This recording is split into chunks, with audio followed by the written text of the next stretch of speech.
Good evening and welcome. It is All for United. We are back. I'm going to be distracted for at least the next couple of minutes because Man United women are hopefully going to score a late winner against Aston Villa, but we shall see. So my eyes are very much fixed over there. So whilst I'm there, let's say hello to our panel. You'll have noticed already there's no beard other than mine. Unfortunately, Benny has not been able to make it this evening. As he has something else going on that he needs to go and deal with. So we hope all is well with you, young man. But we still have an elite panel nonetheless. And he is back. Oh, is he back? It's been so long. But thank the Lord he has returned. It is the one, the only, the Bainesy. How are you, sir? Yeah, I'm good. I'm good. Thank you for having me, and thank you for being ever so patient with my stupidly busy schedule. But yeah, good to be back, and I'm glad we're also back to winning ways. Absolutely. To be fair, you travel more than the United team, I feel. So this is very difficult to get you actually in the country. So it's great news. But somebody who certainly is in the country is Isaac, a brand new contributor to All for United. Isaac, you can start by saying how you are, but also just give us a little bit of a background. How was it that Manchester United came to be in your life? No, first of all, yeah, my name is Isaac. So thank you for letting me be here, and yeah, it's been a great couple of weeks now, to be honest, with Ruud in charge for the team, and it's really looking forward days now. Brilliant. It sounds good, and it is good to have you. Oh, Villa nearly did. Don't you do that to me. It won't be the best commentary you ever have. Very difficult whilst we're watching those, but I will let you know what's going on as it happens. 10 minutes. It's going to be 10 minutes. I was just about to say, it's 10 minutes at a time, so we're here for a while, I think. I'm watching it as well now. Well, I'll be muted at the time that we cheer. Of that, I am sure. Right, we've got a lot to catch up on. Obviously, the previous show on this channel was looking forward to the Europa League game against PAOK. So we're going to start there, I think, because it was our first 3 points in Europe, which has taken some time to get there. We've doubled our money in terms of what we had. It shot us up the league table a little bit. Bainesy, what have you made of our Europa League campaign so far? And are you pleased that we're starting to go up the gears a little bit, I suppose, and that we actually managed to not just get a lead in Europe, but then keep it, not concede any silly goals, and actually just win the game? Well, we haven't lost, so that's a start. It's that age old. I know it's a different schedule this year, but it's that age old thing, isn't it? It's don't lose away and win at home. And to be fair, we have done that. Now, when you look back at it, I truly believe we should be on 12 points. We should be maximum points, but it's just the way it is. Look, I'm not I weren't Ten Hag's biggest fan. So those 3 draws in Europe, I would have beaten him with a stick with. But at the end of the day, you look back at it, hindsight, would he have beaten the PAOK team, the Greek champions? I think they were. Probably, he probably would have beaten them. Let's be honest here. And we've got Bodo Glimt next week, in a couple of weeks now. He probably would have beaten them as well, being at home. So yeah, the rule always is don't lose away, win at home, and it should see you through. Whether that's in knockout football or in the group stages, it's nice. Finally, now we've got a win. I think we're still like 15th or like 14th in that ridiculously long league table. So there's a lot to go, but just get the last 2 or 3 wins, or however many games there are, and I'm sure we'll be in that top 8 bracket, and then we'll go from there. But it's a good start. Ruud needed to win the game. He actually stressed that importance in the presser and post game as well, that United just needed to win it, and they did. So yeah, please, it's nice to actually get a few wins under our belt and actually play some decent football as well. So yeah, can't complain. No, I don't think you can really, and you're right. Certainly, since Ruud has taken on the team, there's been a little bit of a difference. But Isaac, what was it for you, sir, when you look at, as I say, the ability there to get the 2 goals, but just to not concede? Because we've been ahead in almost all of those games, and it just ends up that we concede silly goals, silly things happen, and before you know it, it's another point. When really it wasn't necessary. So talk to me about your thoughts on the PAOK game and how important you think that was that we were able to maintain the clean sheet and get the 3 points. No, I think to finally see the team controlling a game for 90 minutes, I don't think PAOK was close, especially in the first half. And in the second half, when Man United scored, it was also like they weren't close. Man United was having control of the game, and it's really enjoyable to watch. It wasn't like a perfect game, but it was an important game to win, and that was the most important part. So, and to get those 3 points as well. As I said, in the second half we were better. We played more attacking wise. We created some more chances than we did in the first half as well. So I'm really pleased to watch the team control a game, because it feels like it's been a long time since I saw that. What do you think was different, Isaac, about the last few European games we've played and this one? I think like if you compare the Porto one, for example, the team was falling apart when they started letting goals, and just like it wasn't that good in the first half, as I said, but they managed to control the game. They managed to keep PAOK out of the game, and that was the important part when they didn't have the perfect first half.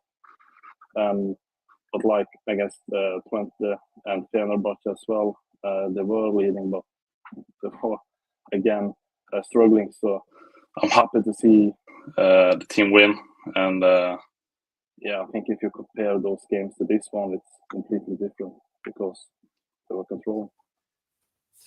No, absolutely. I think you might be right there. Baines is just, I don't know who this guy is, but he's just come in and put Sporting 3-2, comeback complete. So it's quite a thing there. If Ruben Amorim's going to be getting this sort of football over here, that'll be absolutely superb. So cheers, Bainesy.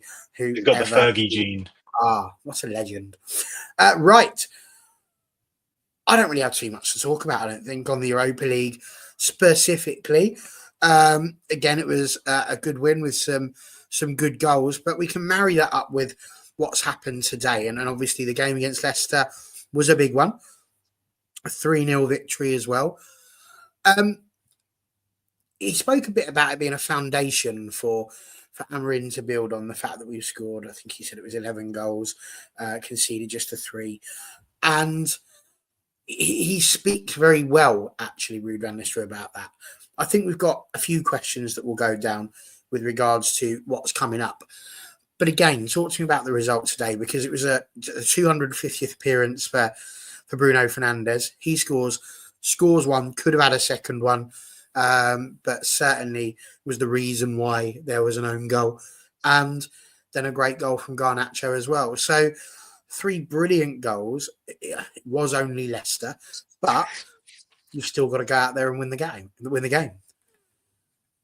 Yeah, literally, yeah. It doesn't matter who you really play. You got to go and get the 3 points, and hindsight is a wonderful thing, because now we're 4 points off third. We had a ridiculously good weekend in terms of results going for us, and we also got the result. So yeah, look, 4 points behind third with 27 games to go. And if you cite yourself back a few weeks ago, top 4 wasn't even in the question for us. So yeah, it's certainly amazing what a couple of sorry, the women's team were through. I think they missed a 1-on-1, or if it was offside.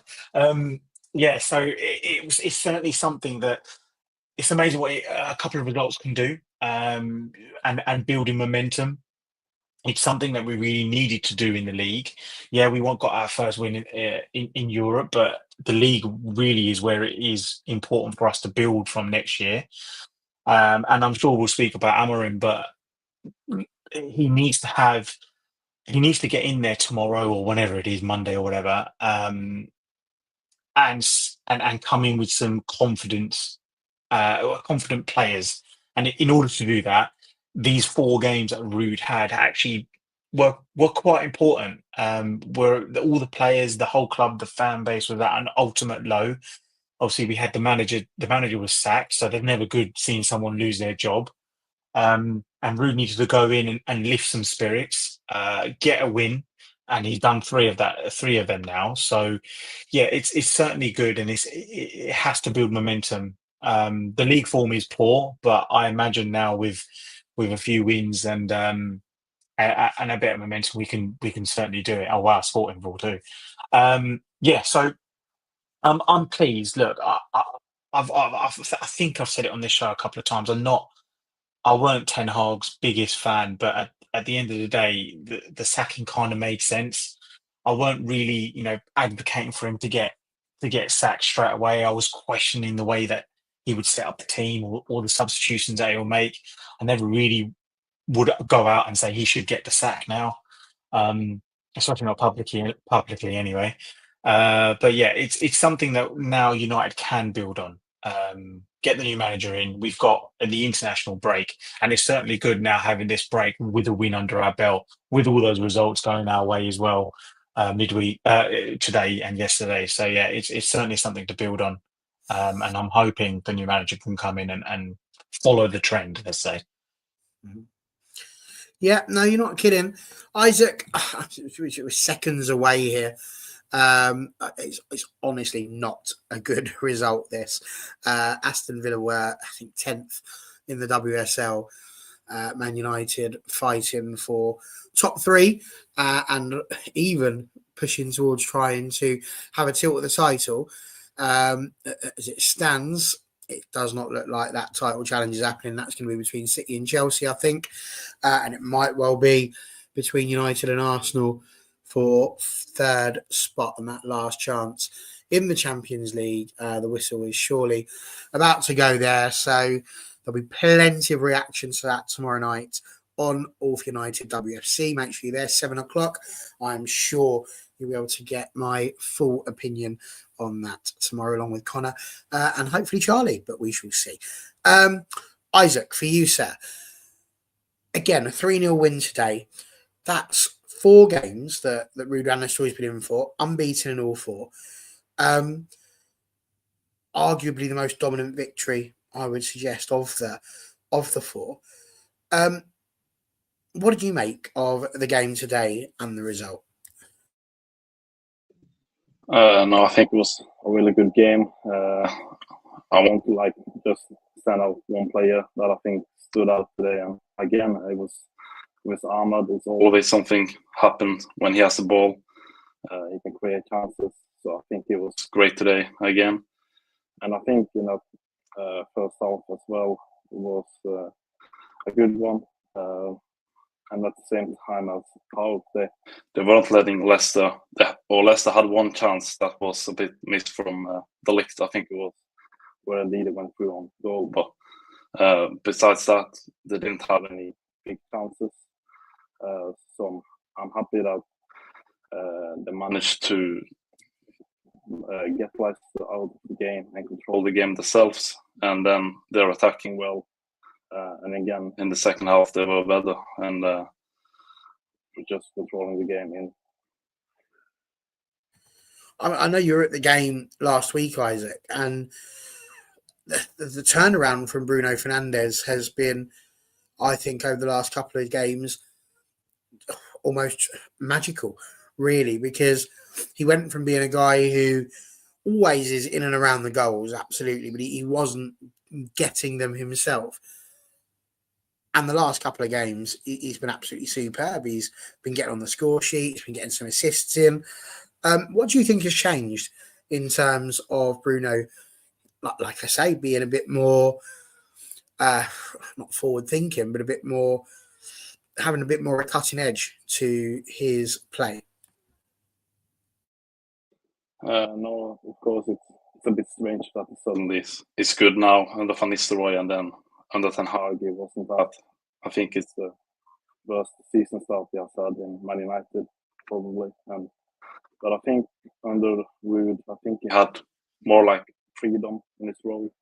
He was managed to go on his own runs, creating much spaces for others. And you see the run today when he scored that own goal, and the run he makes, or first Rasmus makes the run and then creates space for Bruno, who came in, and they didn't see him. They didn't see him, so he was there again. And I think it's almost like Pogba under Ole, when Ole came back, and Pogba had much more freedom in the first games he was back.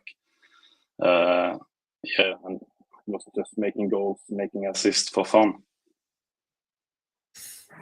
Absolutely fair point.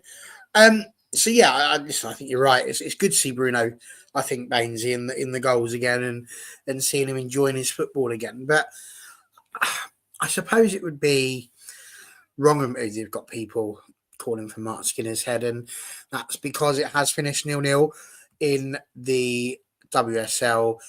It's not good. It's not good. I could go on, but it's not the Women's Channel. Tomorrow, 7:00, you'll get exactly what I think about that.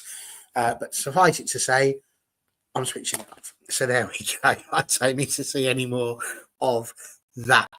I've got to ask the question because I feel like it would be wrong of me not to.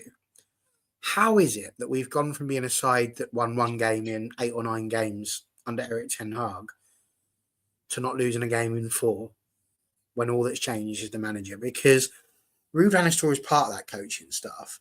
He was in and around it. He was there. He was involved. What changes? What is it that's made these players score 11 goals, whereas before that they just couldn't hit a barn door with a massive guitar? What's the difference, do you think? How long you got? For me, I'm About another gonna. 43 minutes. But Yeah, maybe well, don't yeah. keep all of that up Thanks on for the that. top. Look, I've said this a number of. I genuinely think, and if anyone's out here and they didn't want Ten Hag sacked, then fair enough.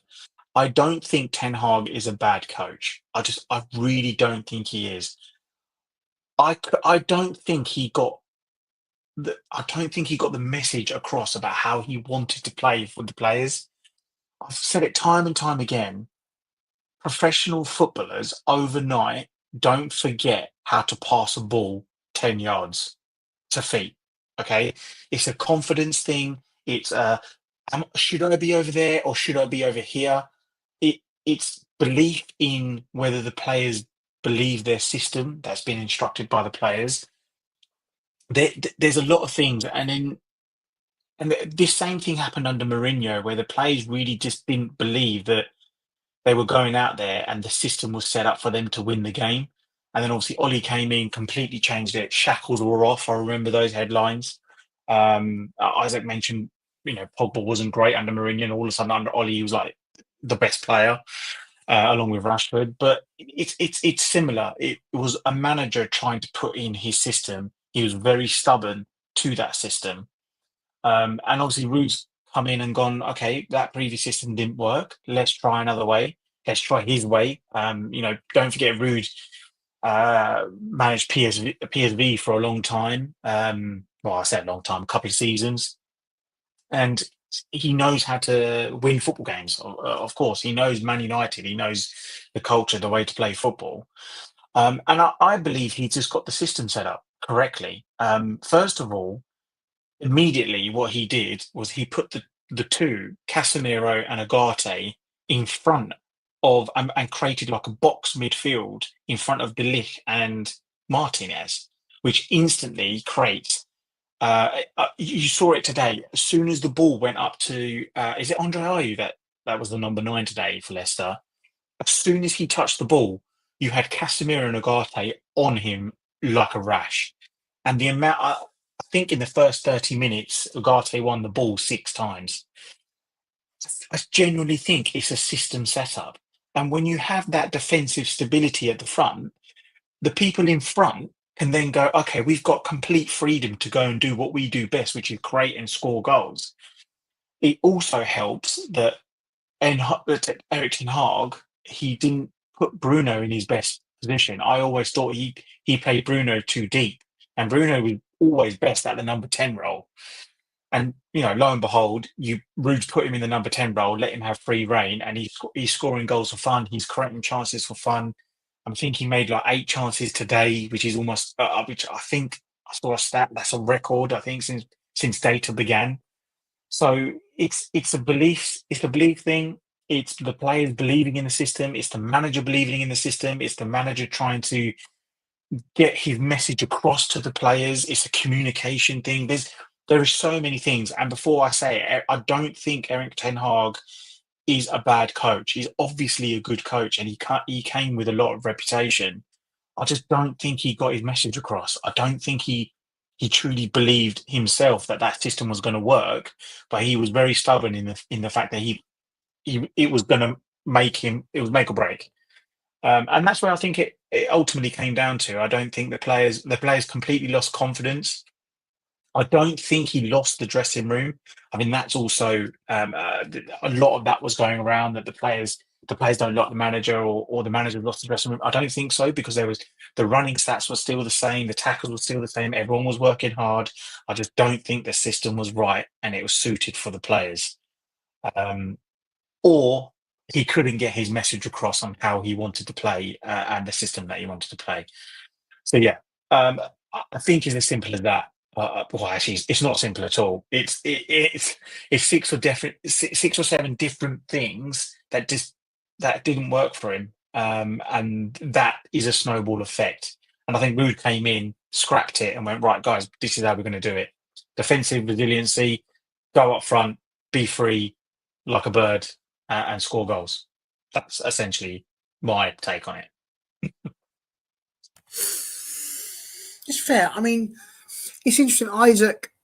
I don't know if this is going to be a bit of an unfair question that I'm asking now, but do you think also the personality comes into it? Because Erik ten Hag was a lovely bloke. Like, there was no dramas with that. He was a nice, kind, reasonable chap, was riding around Manchester on his bike. It was lovely, no problems there at all.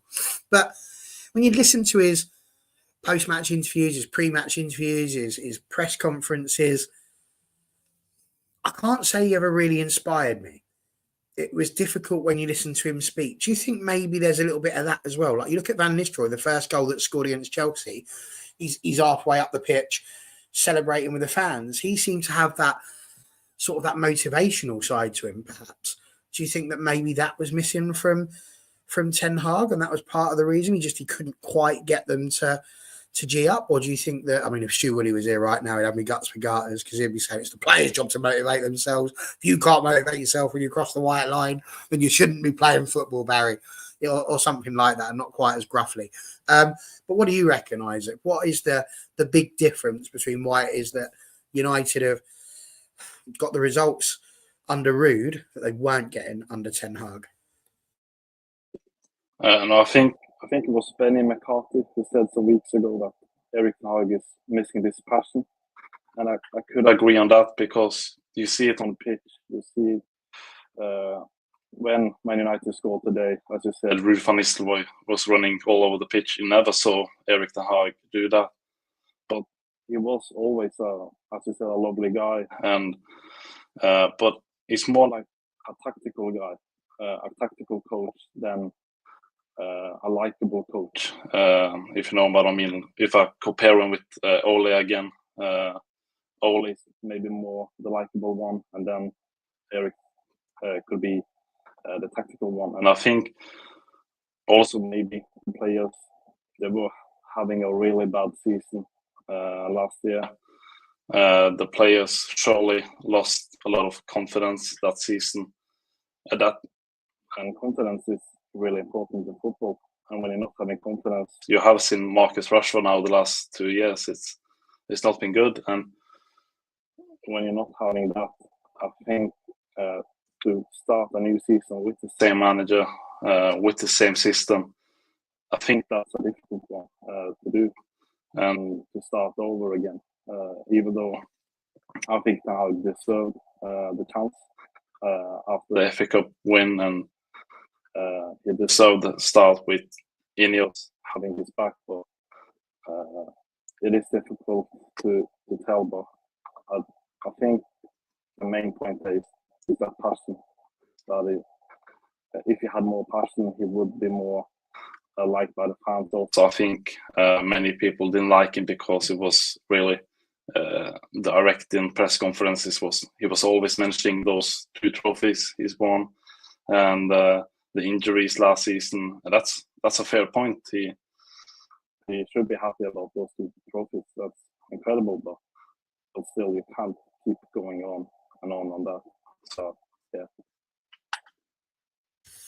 No, fair points. Baines, we mentioned Bruno. Isaac had a little chat about him.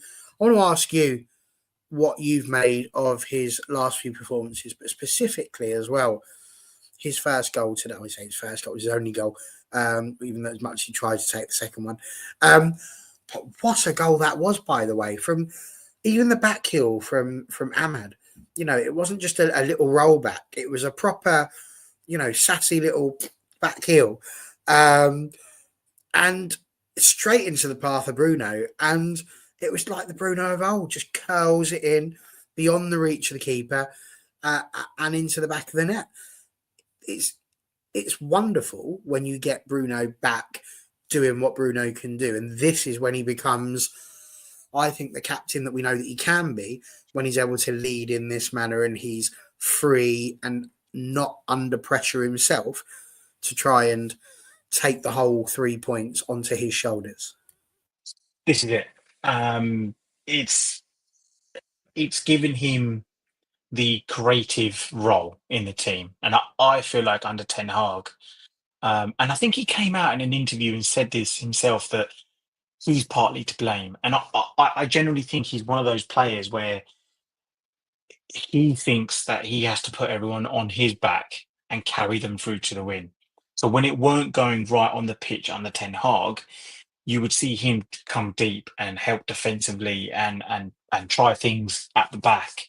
But equally, then we were missing him at the front. So then he would then go to the front, and then he's doing this back and forth for 90 minutes, and you make mistakes when you're blowing and all sorts. So I genuinely think that was it. But now he's got that sort of reassurance from Ruud van Nistelrooy to say, look, stay there and do what you do best.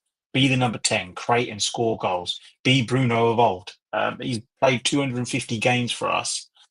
And by the way, that's come at a ridiculously fast pace, man. Also add, I don't think he's missed many games. I think he's missed more games through suspension than he has through injury, which is absolutely mind-boggling when you look at his numbers, when you look at his running stats, everything. So that's another topic. But I think Bruno, he's got that. He needs to have that creative freedom in some sense. Yes, he loses the ball a lot. Yes, he may try things and you think, what the hell are you doing? But if he keeps trying, he will keep creating, and the numbers don't lie. He's one of the most prolific creators and goal scorers in the league since he joined back in January 2020. It's a ridiculous number. So to have him playing deeper and trying to play that deep playmaking role is, you're kind of asking for the sack. I mean, you've got one of the best players, creative players in the world. I mean, stats pretty much back that. And you're playing him deep. Why? Why are you doing that? So let him have the freedom. Have the 2 sitting behind you, whether that be Mainu, Casemiro, Ugarte. It could be anyone at this point. But yeah, I think that's why the team tick. And there's no. Everything goes through him. If you look through all the goals that we've scored, there's not many goals there that have not gone through Bruno. Whether he's winning the ball back and giving it off to someone who then scores, or he gets the pre-assist, as everyone loves to call it, or whether he's scoring the goals or he's doing something. The dummy for Casemiro's goal against I forgot what game that was, when he bent it top right. It was midweek. I'm sure it was. It was a brilliant goal. But he won't get the assist for that. But the ball was for him. He let it run through his legs. Casemiro got it, chucked it top bins. Now, if it weren't for him doing that, I don't think Casemiro would have scored. But he doesn't obviously register the assist. So this is what I'm saying. He's involved with all the attacking Leicester Cup game. Yeah, thank you. So that's where we need to play Bruno there, and I'm sure when Amorim comes in and he plays this, 3-4-3 or 3-4-2-1 or whatever it is, I genuinely think the two need to be Bruno and somebody else, whoever it is. But Bruno needs to play in that 10, and I'm sure he will. That Portuguese connection. I'm sure he will. But yeah, I generally think it's that. It has to be. He's given that creative freedom, and he's not got the pressure of when going is getting tough for the rest of the team. He takes responsibility, which also we need, by the way. We need that kind of captain. We need that kind of person that will take the responsibility and shield the rest of the player that may need it. I mean, Garnacho today, I'm sure we'll speak about that, but he shielded him and said, "Look, go and celebrate. It's your goal," And he came out in the post-match interview and said, Alejandro was upset, and that's the kind of captain he is, and that's great. We need to have someone like that, and Bruno needs to stay in the side. I was going to tell you it was the Leicester Cup game. I don't like to interrupt, but I do need to check. Are you all right, Bainesy? Why? Which is absolutely unbelievable news here for Andy that Bainesy was spit on earlier. When did that happen? Oh, you mean spot on? I think he does mean spot on, yes. Yeah, spot on, that's yeah, exactly yeah. what he means. That Bruno getting a lot of freedom back. Like, it's outrageous. I won't be accepting that. I'll go and smack them for you, mate. I'll bite their ankles. It's outrageous. But yeah, so I completely agree. I don't think it's anything to do with the size of your fingers. You're not a fat man. If you're trying to type something else again. But there we go. Isaac, I can take the mickey out of Andy. It's all good. You spoke about the Bruno goals. Talk to me about the Garnacho goal, because it's very similar to Bruno's. It doesn't come with the sassy back heel beforehand, and it's off the ground beautifully over the top of the goalkeeper. It's the type of finish that we know that he has got in his locker. So talk us through that one. I think it was definitely the goal of the day and potentially one of the goals of the weekend.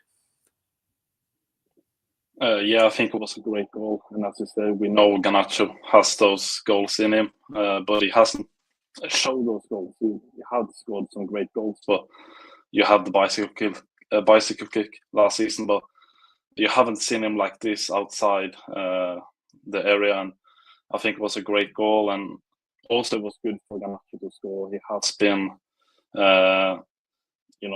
has been getting a lot of criticism from fans, which I think is ridiculous. I think even though Garnacho hasn't been great this season, he's been one of our best, I would say, because he's getting goals and assists.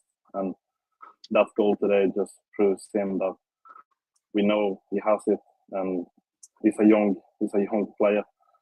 We have to give him time, and I think it was great for him, and I think he really deserved it. And it's also great to see Bruno after the game walking straight to him and talking to him, because I don't think he celebrated the goal because of I think Bruno said something about the fans. Criticism him, as I said. So to see that leadership as well from Bruno after the game, and also all the other teammates I saw we do, it's great to see. That's a team. It is. Does it worry you that he didn't celebrate? Because it looked like he scored. It looked like he went off to do it and then went, nah. Yeah, it's that. He should celebrate a goal. Of course, when he scores a goals like that, I would definitely celebrate a goal like that. But footballers have a lot on the minds, and I think Garnacho definitely has had that the last weeks. I saw this video from midweek from Planet Fast, who told him to play better and what he's going to do. And I think Garnacho knows it better than everyone else, what he has to do better. But of course, when it's not celebrating, you can take that as a sign as revenge to the fans almost. But I think it was fair today because it was just good to see him scoring. But I would definitely love to see him smile more about that goal because it was a brilliant goal. No, I think it was. It was a very, very good goal. And Mainsy Box saying here, Garnacho probably frustrated with form and the flack he's been getting lately. Now seems as good a time as any to bring it up. Obviously, we know that there's the video that's been circulated prior to the game of on Thursday, I think it was, of, I'm not going to name the guy, but somebody out there who is videoing Garnacho who's coming over to sign whatever it is, for kids and autograph hunters and such like. And this is something that players do out of the goodness of their heart. They don't have to. They can get out of their multi-million-pound cars and wander quite happily into a multi-million-pound stadium without rubbing shoulders with the oiks like ourselves, who can only dream of earning such riches. And they don't need to, but they do. And it's tricky because a lot of people calling it abuse, and I don't know that I would go that far. It wasn't effing and jeffing, but it did feel incredibly unnecessary to be listing all of the things that Garnacho should do as if this guy was prime Messi, and that everybody should listen to him. Now, I thought Garnacho's response was absolutely superb. Like you're playing them. He's given it a bit of that. Yeah. But it's clearly affected him since then, to the point that he's now not necessarily feeding the love with the fan base. I've got a two-part to this question, but let's go just to the football inside of it first of all.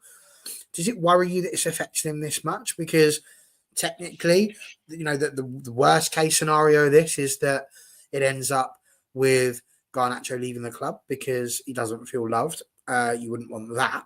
But equally, does it worry you that we once again have got people getting into the ears and into the minds of our players, which could then technically impress on them how it is they should play? I mean, arguably, perhaps we should do it more because what a banger that was to go and score. So he's clearly channeled it in the right way. But then to not want to go and celebrate with the fans, that's only going to create a disconnect, and that can't be good.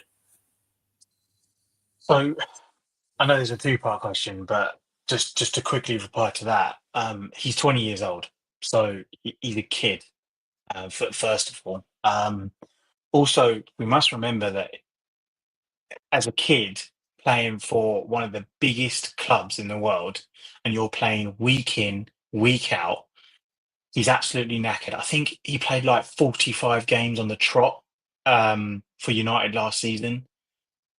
He's 20 years old. What are people really expecting? Genuinely, what are people really expecting? You put yourself in his situation. Actually, I would love to be in his situation, first of all. But if people put themselves in that situation, you're playing week in, week out. You're not playing well. Elite footballers know when they've had a good game and when they've had a bad game. Okay, everyone knows it.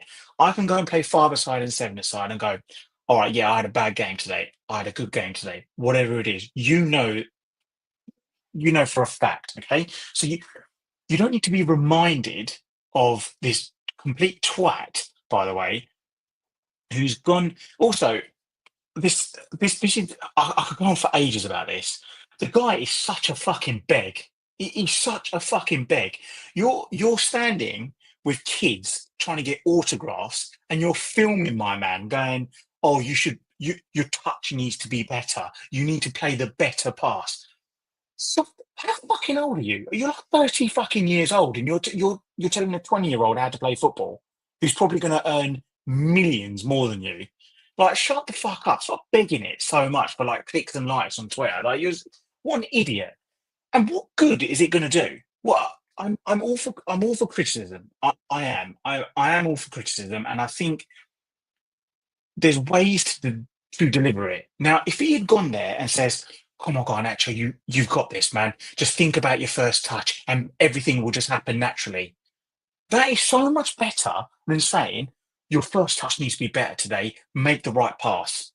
There's different ways of saying stuff. Okay, but it means the same thing. Now, this twat, whoever he, whatever, we all know who he is, and I'm not going to name him, like you said, absolutely begging it, getting it on his phone for clicks and views, and obviously it's worked because everyone's talking about the fucking idiot. And I don't like the fact also that the club aren't vetting these people. Like, look, there's thousands of people, so I can't really blame the club, but someone from the social media team or the press team, whatever, should know who this weapon is, and maybe just say, look, guys, if you see this guy, don't interact with him. He's just a monumental twat. Now, to add on to this, there was something that happened during the week with an the United Stand presenter, and it was with Rashford. And Rashford came out of like a dressing room, and all the players were coming out, and all the players sort of greeted this guy, you know, gave him a fist bump, whatever it is. And Rashford came out and completely ignored him. Now, everyone was on Rashford, like, oh, that's bad etiquette, you know, he's fans, blah, blah, blah. But this is the same guy, and Rashford called this channel out, the United Stand, and said, stop spreading lies about me. And this is the same guy that spread hate and propaganda against Rashford. Why the fuck is he going to fist bump you? Why? Why is he going to do that? So, of course, players that are going to react to fucking idiots like him and this other guy with Garnacho, does it bother me that it's affected Garnacho? No, because he's 20 years old. Does it bother me that he's kind of painted all the fans with one paint, like with the same? He's tainted everyone with the same brush.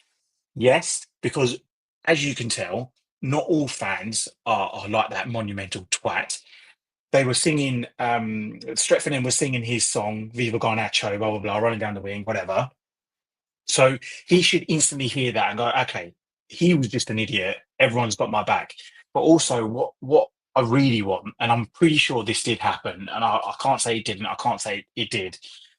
You got players in there like Maguire, Bruno, Rashford, Casemiro, Onana, De Ligt, Martinez. They're all senior players, let's say now. They're over 25, actually, De Ligt not, but you know what I'm trying to say. The more experienced players should get an arm around him, even the coach, get an arm around him. Look, you're going to get twats. You're not going to impress everyone. You're not. Ronaldo had his haters, and look what he did. Messi had his haters. Look what he did. Okay? You're not going to impress everyone. Keep doing what you're doing. He's United's top goal scorer this season. And it's fine. It's done. You shut him up because at the end of the day, you got the ball and you bent it top bin Stretford End. Next time, score a goal, celebrate with us. All the fans will be behind you. Just don't listen to that twat and anyone else. Sorry, that was a bit of a rant, wasn't it? Sorry, my bad. You set me It right was a about it. monumental run. A monumental Yeah, run. sorry. And what I love most about it, really don't like those players. Yeah, go on. what I loved most about it was that the key message was you can find a way. There's other ways to put things across. Yeah, well, there is. You can The most mean the same expensive thing. ridden run we've had. You can say the same. You can mean the same thing. But you need to just say it differently. And also, the guy's not English, so of course he's going to say he's going to take things quite literally. He won't get British sarcasm. Okay, so come on, like use your fucking head. Like if you turn around and said, "Oh, just think about your first touch, bang, done, you'll be fine." Okay, cool. You still take it on and be like, "All right, yeah, all right, fine. That's fair criticism." If he comes out and says, "Oh, that guy's a twat," still, blah, blah, blah, that's his choice. But yeah, we all know why he did it, and it's obviously worked with everyone talking about it, which is the most stupidest thing in the world. Well, I mean, exactly that. And Andy's put on here at Screen Up, someone wanted to hit on social media with the outburst of the game. What a moron. And it is one of those things, but it annoys me. I actually messaged Connor, the owner of the channels, on Thursday after watching what had happened with Rashford. And literally all I said to him was, imagine being given access to these players. Yeah. And the best thing you can come up with for your content is good game, let's have a fist bump. Yeah. And that's it. Wanker. That's, Proper like, you get into wanker, man. mix What are you zone, doing?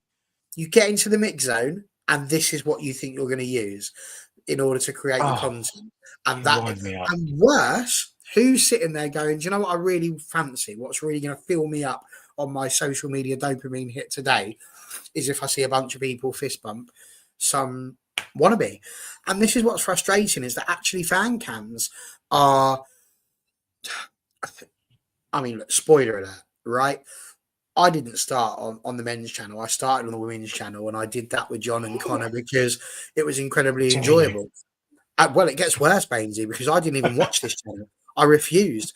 Not because it's terrible, but just because you were seeing things like AFTV and just how you have, people there just shouting into a camera, going absolutely mad. And you'd see people like Goldbridge, and he was one of the first people I followed when I went onto Twitter, and it took me about 2 weeks to realize that I didn't need this guy anywhere near my Twitter feed because it was just constant negativity and rubbish. And all of these people that do these things for likes, this is why I'm so monumentally proud of what we do as a brand. It's never about that. We won't throw the clickbait out there. We won't throw any of that out there. We're not interested in getting likes just for the sake of getting likes, although please do like and subscribe if you can. Purely because it means we get more people to watch us, and we would like people to watch. Of course we do, because we want your views to be heard. We want them to be heard without them being deliberately provocative. And this is the thing. With everything that's going on, you've only got to look at America as well and how things are happening there.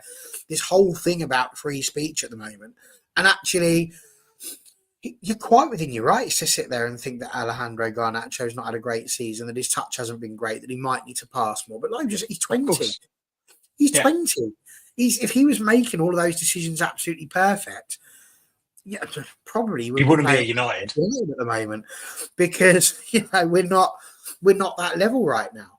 And it's so frustrating, like I say, to see these people getting that access. And then this other guy doesn't even have the access. He's just put himself into a position where ordinary fans can stand, and has chosen to, as you say, talk to a footballer as if he is, the next best coach or Ten Hag's replacement, and put it out there for the purposes of, like you say, likes and clicks.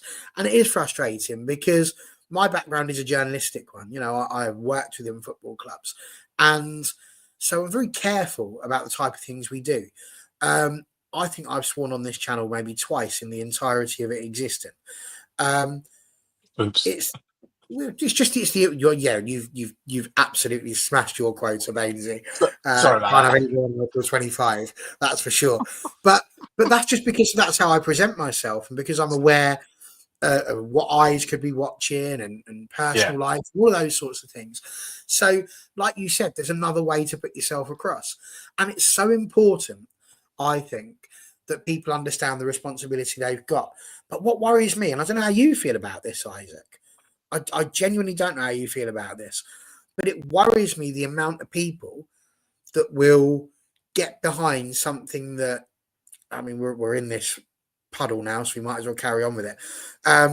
We'll listen to what people like Mark Goldbridge will throw out there, and number one, take it as fact, but number two, get so behind it and not see where, in many different ways, I mean, Stretford Paddock, I think, are one of the better ones, but there's people saying no access. We don't want any access to the players for any fan cams, for any YouTube, which is just, it's just painting everybody with the same brush that's so terribly unnecessary. You've got to judge people, I think, based on what you're seeing them do and the value they're bringing both to the club and to people. So what do you make of everything you're hearing there? Because obviously, this is your first time coming onto a fan cam, which is effectively what this is. Do you think that Well, let me ask you that one. Why? Why did you even want to come onto somewhere like here when you consider there are so many people out there who are so negative now against anything that's on a fan cam? No, like me, I just want to have an opinion. I want to get out my opinion as well, and I think that's one of the big problems. Like the United stand, they have so many followers. Mark Goldbridge, so many followers. They have some influence on many people. And when I saw these two clips of Mark Goldbridge first celebrating Rashford's goal against Porto, and it was just a normal celebration. And when Rasmus Højlund scores, it was completely different. He ran around his room, and it's like, and he has had an agenda against Russia before, and it's like it's getting quite obvious when you're doing the same again and again. Also, when Onana makes a mistake, I've seen some tweets of him saying, "Get the gear back straight away," and it's almost like they point out some players, and that makes the other fans like. Because the United stand has so many followers, and when people see the tweets about and they see live streams from games, they will take that in. They will remember that, and so I think it's bad for the other fan channels because, like All4 United, who's different from the United stand. Because here is more opinions, and I think that like the United stand it's just almost kind of rubbish because they're just talking against players and they're backing some players, and I just find it strange, and they influence a lot of people, and that's the main issue. No, absolutely. I think some of these fan cams might be hacking into here right now because they seem to be messing about your microphone a little bit there. It was just going in and out a little bit. But yeah, it frustrates me because, we do try, like I say, so hard on this channel to ensure that it is people's opinions being heard. And it doesn't matter how much we agree with them, we'll air them. I will put pretty much anything up here as long as it's not massively expletive ridden, for example, or anything like that. We'll throw those things up for people to see because people have the right to an opinion, and there should be safe places to watch. I mean, I'm not being funny. If you're a footballer, don't watch these sort of shows. Like, it's never going to end well for you if you're going to spend your time really getting into the nuts and bolts of what fans think. But I genuinely think you could watch All4 United as a footballer and not feel like we're just sitting there trying to dig you out and have a go at you all the time. Because more often than not, there's a positive. Nobody's had a go at Diogo Dalot for being a rubbish footballer. We're just saying don't stick him on the left-hand side because it's not his position. And that's a completely fair and reason. But equally, I'm also not going to travel all the way up to Manchester just so I can see Diogo Dalot come over and sign an autograph and go, Diogo, next time they tell you to go on the left, just tell them to do one and go and stand on the right because that's your best place. Like, because that's not how life works. Like, he knows he doesn't want to be left back. He's doing a job for the team. And, you have to cut, I think, a little bit of slack on that one. So, yeah, it's frustrating and it is winding me up big time watching some of these people on Twitter at the moment going on about it. But, we move, as we say, and people have the option as well. That's the other side of it. The people that are moaning a lot about, fan cams should be banned. Equally, you don't have to watch them. Like, you have absolute freedom of choice. Unless there is somebody in your house physically putting on a fan cam and forcing you to watch, just don't watch it. Like, I had this same problem with Big Brother. Celebrity Big Brother was on once. Katie Hopkins turned off. I haven't watched it since because who needs that in their life? Not me. So just make the right decisions. You don't need to shout at people consistently and tell them they're useless. If you don't watch them, you'll starve them of the oxygen they require in the first place, and you're not giving them what they want. But the more we chat about them, and we're very much guilty of that right here at this moment in time, but the more you chat about them, the more air you're giving them, the more exposure. which is then only going to lead to them wanting to do it more. So yeah, that's our views on the fan cams, and I suppose really the last sort of place to take it, Bainesy, would be onto the Amorim situation. I mean, I think you said today rather eloquently, Amorim, whether he comes in tomorrow or Monday. I'm not sure what day you think it is today, but they're definitely both the same thing. Oh my God, I did say that. Sorry. Why do I keep thinking it's Friday? I don't know. It made me giggle, and we did promise Isaac that there would be something that would happen in the show, and you went early, and I liked that. And I've just waited till now to highlight it. You let me sit on that all that time. Oh, mate, I was loving it. I'm like, I can't wait till I get to pull this one out. But when Ruben comes in tomorrow, aka Monday, he's obviously got a big job on his hands. You spoke about the 3-4-3. I'm very intrigued as to whether or not he will do that.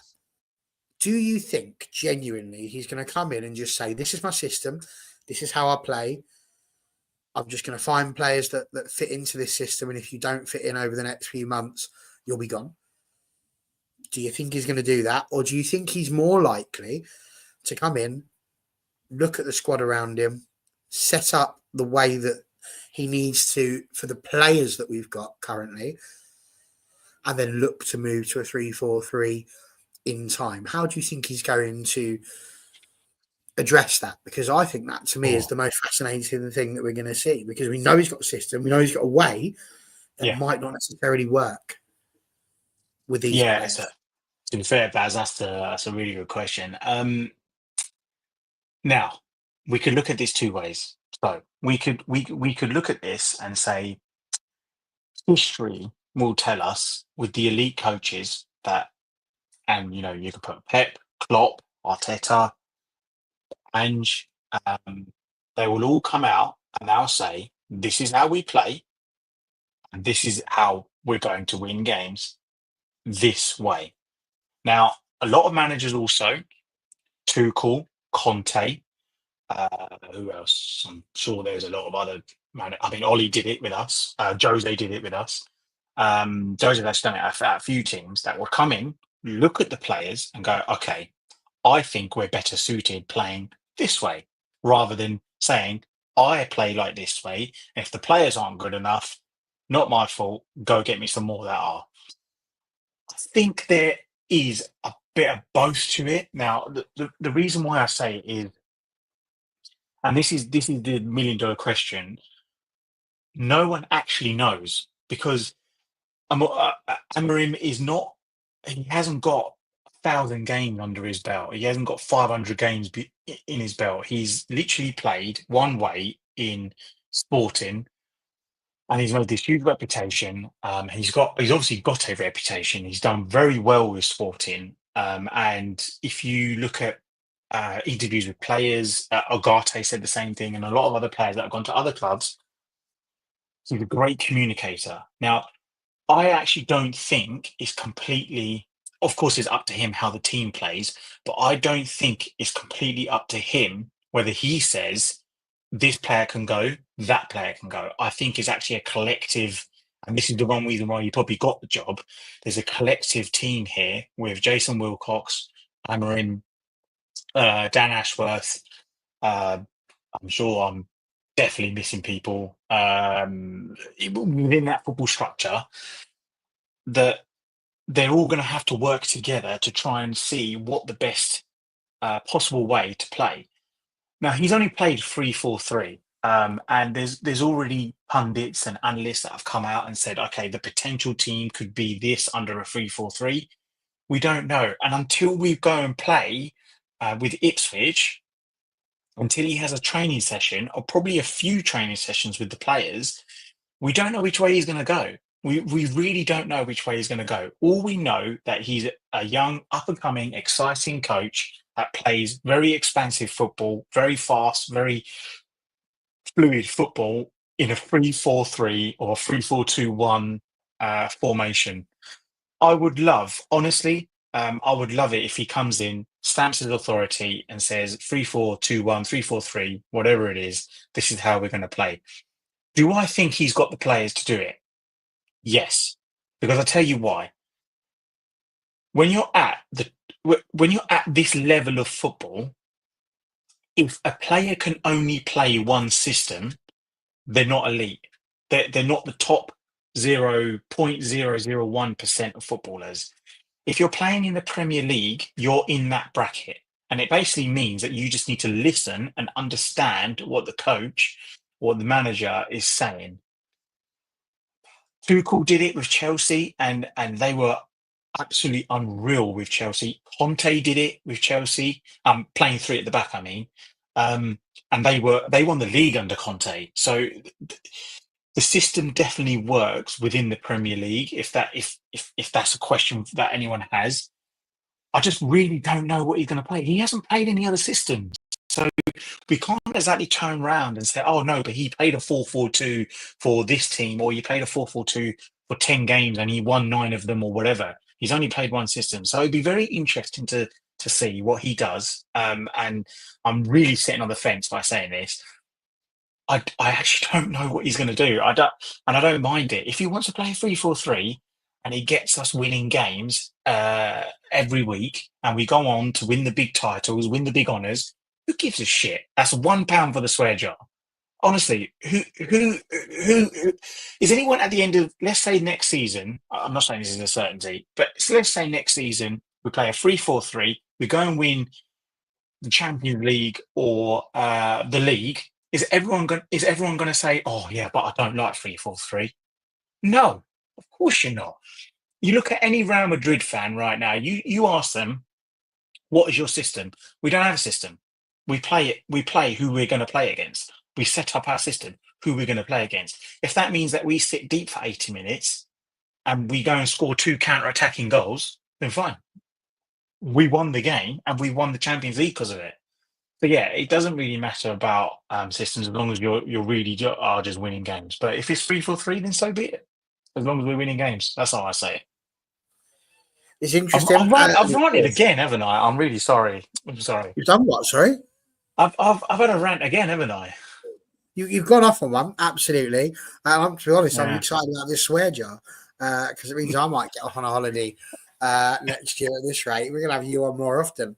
You'll be bankrolling my travels. Be superb.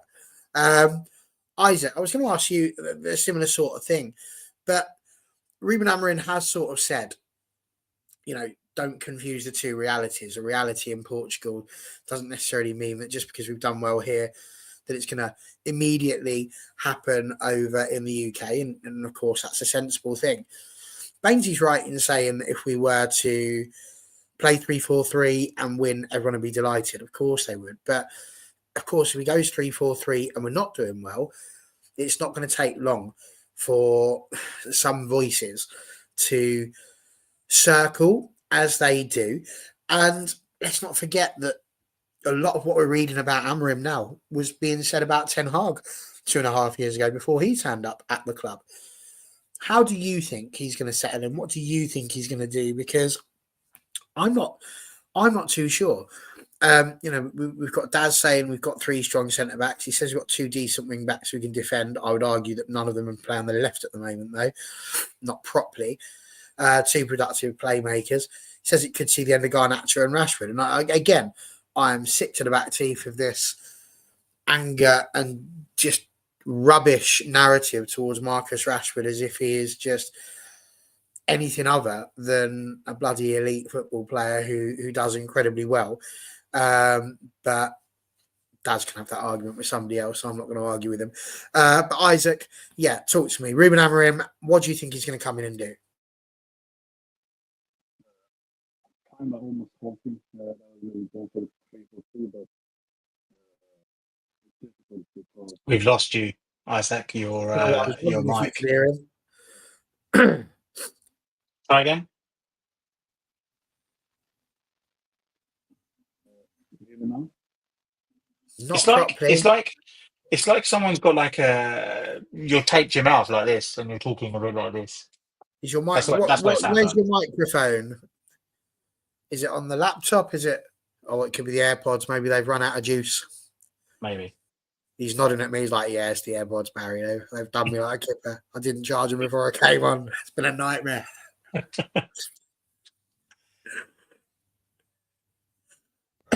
Is it better now? There we There are. There we go. Moving on. Yeah. So I'm kind of almost hoping that Ruben Amorim will go straight into the 3-4-3, but as Benzi said, he has to have these training sessions. He have to see what players he has available. I think we have enough centre backs. Lenny Yoro is on his way back as well. But the wing backs, it's difficult to tell. I don't see really Diogo Dalot doing a good job at left wing back. I think Tomorow would probably do a decent job there, but there has been talks about Garnacho as well as a left wing back, but I can't see how that's going to happen. But I think and I hope that Ruben Amorim will stick with the 3-4-3 and try at least, because that's his way. He, of course, Man United, but he can't come to Man United and change his way. Man United signed him because he has done great with Sporting with this formation, with this tactic. So it will be exciting to see. And I think this season we have to be patient. We have to just hope for some good results. And but as you said, if it played 3-4-3 and they suddenly lose 3 games in a row, they let in a lot of goals because it's wide open, it's going to start getting ugly already for him. So he has to use these 2 weeks now before the Ipswich game to find out what's the best way to attack, because it's mid-season. It's difficult for a coach to come in, and especially in a club like Man United, a huge club, and he will get pressure sooner or later. So, but I think and hope he will stick with the 3-4-3. Fair enough. Dad's saying he's not on Mars. He's already spoken to a few people, maybe including Ronaldo. He'll have assessed things from afar. He'll have a general idea. I'm sure he will. As a teacher, Daz, I can tell you that we don't tend to listen to what other people have got to say. We like to get to know what the children are like themselves. Because imagine that'd be terrible, wouldn't it? If you had a teacher who sat there and said, "Oh, he's a right little tyke," and you just go along with that, it could turn out to be lovely. So it's good not to have a preconceived idea of people. Isaac, last question for you. Ruud van Nistelrooy said in his post-match interview today that their future would be communicated to them today.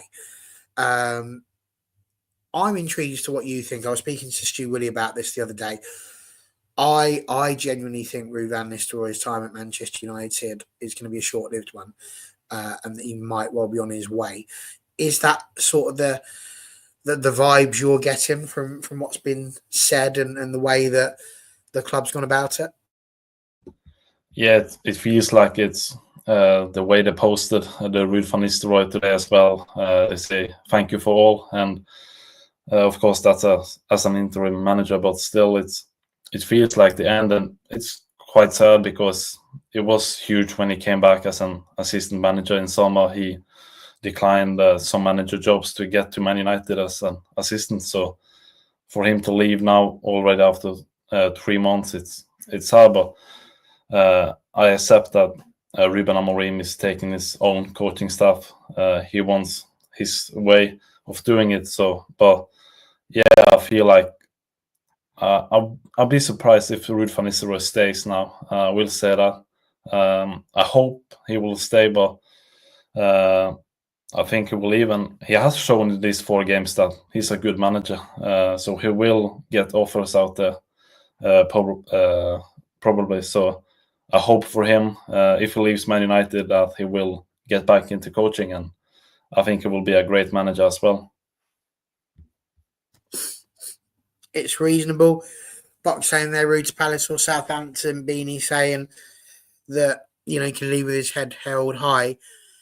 Bainesy, same question to you. I've felt for the last week and a bit that he's going to go, and I just wonder: is there I flip flop. I'm doing a Dan. I'm flip flopping big time because there's part of me that goes, do you know what? Guy's coming in. He's got his new squad, his new structure. Sorry, his new coaching staff that he wants to bring in, people that he trusts, people he's worked with time and time again. He just wants a clean slate and a chance to implement everything from a blank slate. But with Alex Ferguson about to leave, Darren Fletcher, I suppose, is in the background a little bit. Would it be valuable for him to have someone who understands the club, who understands the tradition, who understands all of that properly, who was there? We talk about this a lot, they were there under Fergie. Or is it actually time that we properly, as a club, break ties with this is what things were like when Ferguson was here?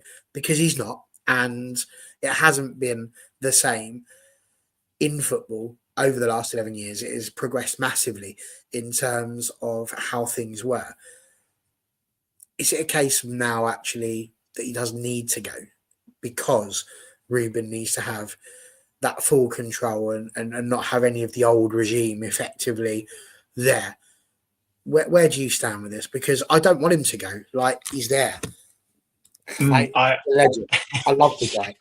Genuinely, he's just, this is like a paint, I think it's only 600 or something that were made when I bought it. And it's just genuinely, he's a legend. But I can see massive reasons for him to both stay and go. Could it be they just give him the job till the end of the season so that he's got that sort of transitional effect? Or how do you think it's going to go? Will he be gone tomorrow or Christmas, or will he be permanently staying? What can you see? Tell us more. It depends the chat that he has with Amorim. Is it tomorrow that he has this chat? So, which is Monday, by the way. I don't know. It depends how the chat goes. It really does. And it ultimately, I do think it's actually Amorim's sort of call on it. Whether he wants to have him on the staff. Now, from a fan point of view, nail on the head, Barry, I think it's good to have someone who has been there, who has actually worked with the players, who's been there with the club when Fergie was there and was super successful, as we all know, a legend of the club, knows the area, knows everything inside and out, down to the receptionist, down to the caterers, down to the cleaners. That's also very good for Amorim as well, just to get his feet on the ground. Because as much as Amorim needs to settle in to the training side of things, he also needs to settle in with life in England and life in Manchester especially. So Ruud will help him with that, I'm sure. The thing is, it depends how the players also react to it. Now, Andre Onana came out midweek and he said, I would love for him to stay. He gets on with all the players. Now, that is a huge thing. That is an absolutely huge thing. If the players like him, he gets on with the players. Obviously, the results have helped him in the last 4 games, of course. I think he stays, but not for very long. I kind of agree with you. I think he stays maybe to the end of the season. Don't forget, he had the Burnley job, I think, lined up. And I think United then pried him away and said, look, being an assistant coach with Eric Ten Hag. So it could be a possibility that he stays to the end of the season. He's either Palace or a Southampton or a Leicester, possible Premier League side. He's certainly built his CV for it now. And he can go ahead and do something for him. But yeah, it's a difficult one, and I really don't know which way it's going to go. I'd love for him to stay. That's my personal opinion. I think it would be really good for the players and the whole club that he stays. I think you're right. I'd love for him to stay. I don't think you're right that he will. I do think that's going to be end of the road for Mr. Van Nistelrooy. This is a weird statement. Ruud knows what was. We're not that club anymore. We need what can be. Well, surely what everybody wants is what was, where we're Premier League winners and Champions League winners. What can be is Premier League winners, which was what we were. kind of thing that Ruud van Nistelrooy maybe did. And this one, I mean, this will get you banned from the channel at this rate. Oh, dear Lord. Famous words of Donald Trump, let's make United great again. What a mug, eh? Mug. Oh, very good. Le Mugger. Thank you very much. But there we go. Listen, I think we have chewed the fat for long enough on this one. Either way, Ruud van Nistelrooy has managed 4 games for Manchester United. He has won 3, he has drawn 1, and it is unquestionable that he has done nothing more than solidify his legendary status amongst the United fan base. I think that's it. Isaac, it's been a pleasure to have you here for your first ever podcast. Have you enjoyed it? Was it everything you dreamed it would be? Yeah, it's been nice sitting here talking about Man United. So that's my favorite opinion in the world. So it has been great. Thank you for having me here. Lovely. Thank you for helping us to make All for United great again. It's what we're after. I don't even know. I genuinely don't even know what the acronym for that is, but I'm a little bit worried. Mafuga. That's like what John Fashanu used to say on Gladiators, isn't it? Mafuga. Yes. That could work. I'm going to work on a few of these as we're in this situation for sure. Surely you'd want a mug. Like, if you're going to do this, you don't want a shirt, get a mug. Just with an A on. You could just say make United great. You could. Or mug. we could just mug on a mug. Mug on a mug. Oh my God. Yeah, brilliant. But yeah, there we go. Lots of things to do. Isaac, yes, pleasure to have you on. Bainesy, brilliant to have you back again. We look forward to seeing you again in 6 months' time after you have come back from other various far-flung parts of the world. We're very much looking forward to seeing you. And thank you as well if you've been in the chat and keeping us company. Like I say, get on to WFC tomorrow. We'll go through all of the things that there are to talk about with Manchester United 0, Aston Villa 0. It's not good. The boys will be back midweek. If you want to see some MUGA t-shirts being worn by Daz, and if you want to see Beanie just trying to shut him up, then feel free to join us. I don't know what day that's going to be. Could be Wednesday, could be Thursday. They'll let us know. Keep your eyes on social media, and we will see you then. I'll be back next week with a brand new panel, and we'll be chatting more about Manchester United because that's what we do. It's been a pleasure. Take care, everyone. Have a lovely week. Okay.